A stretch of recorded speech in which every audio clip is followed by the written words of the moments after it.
আসসালামু আলাইকুম। আশা করি সবাই ভালো আছেন। আমিও আলহামদুলিল্লাহ আল্লাহর রহমতে ভালো আছি। আমি আজকে বানাবো, আমাদের কুষ্টিয়ার অঞ্চলে আমরা পাকান পিঠা বলি, অনেকে অনেকের ভাষায় তেলপোয়া বলে থাকে। আমি আজকে বানাবো। আর আমি প্রথমে নিয়েছি এখানে হালকা গরম পানি। আর মিষ্টিতে আমি সবসময় লবণ ব্যবহার করি, লবণ না নিলে মিষ্টি আমার কাছে কড়াই লাগে না। আর এখানে আমি নিয়েছি সামান্য কর্নফ্লাওয়ার, যাতে একটু ফুলে ফুলে ওঠে। আমি এখন দিয়ে দিব চিনিটাকেও একটু মিশায়ে এখন আমি শুকনা চাউলের গুঁড়া দিব। আমি পুরা গুঁড়া একবারে দিব না, আস্তে আস্তে দিব।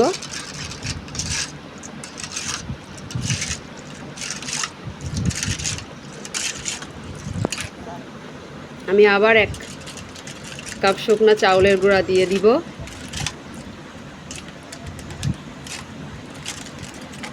আমি এবার একটু ময়দা দিব।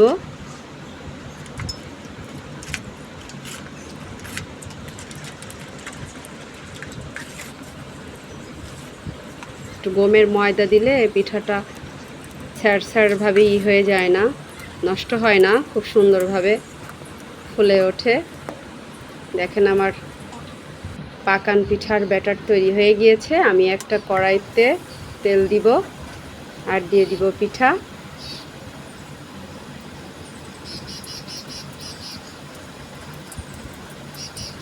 দেখেন মাশাআল্লাহ আমার পিঠা সুন্দরভাবে ভিতর থেকে ফুলে আসছে, উঠে আসছে। বাসায় একবার হলেও এভাবে তৈরি করে খাবেন।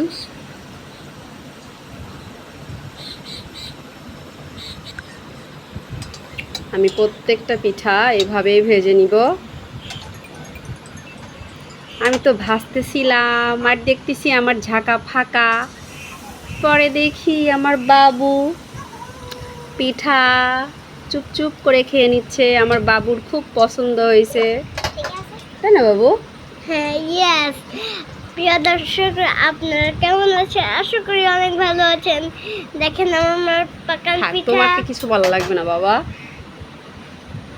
আমি প্রত্যেকটা পিঠা এভাবে ভেজে নিব।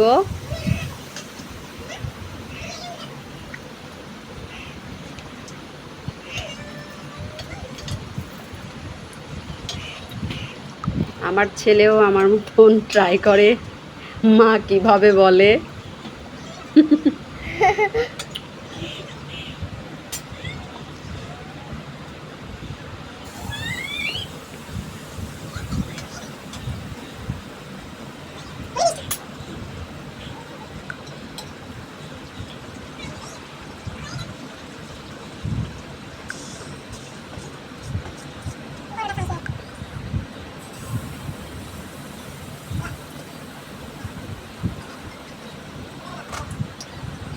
আর যারা আমার চ্যানেলে নতুন ভিডিও দেখছেন, অবশ্যই প্লিজ প্লিজ প্লিজ আমার চ্যানেলটিকে সাবস্ক্রাইব করবেন, আমার রান্নাগুলোকে বেশি বেশি দেখবেন।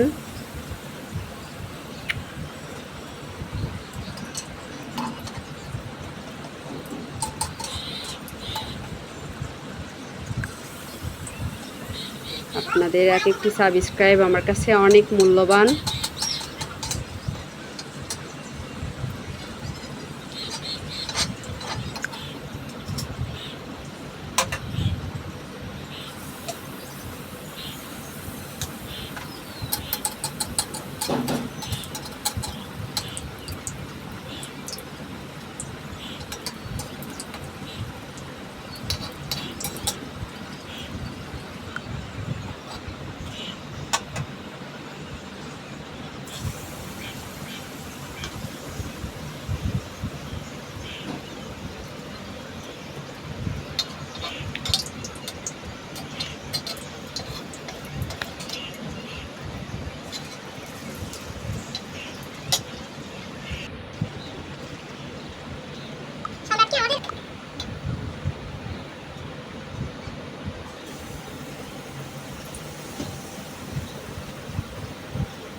আমার তো পিঠা বানানো শেষ প্রায়।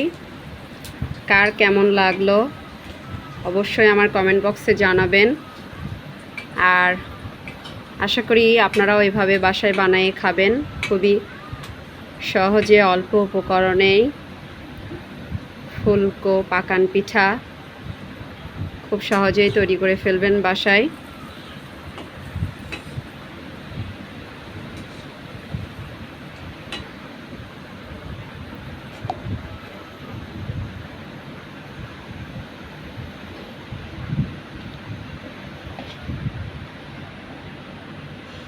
সবাই ভালো থাকবেন, সুস্থ থাকবেন। আল্লাহ হাফেজ।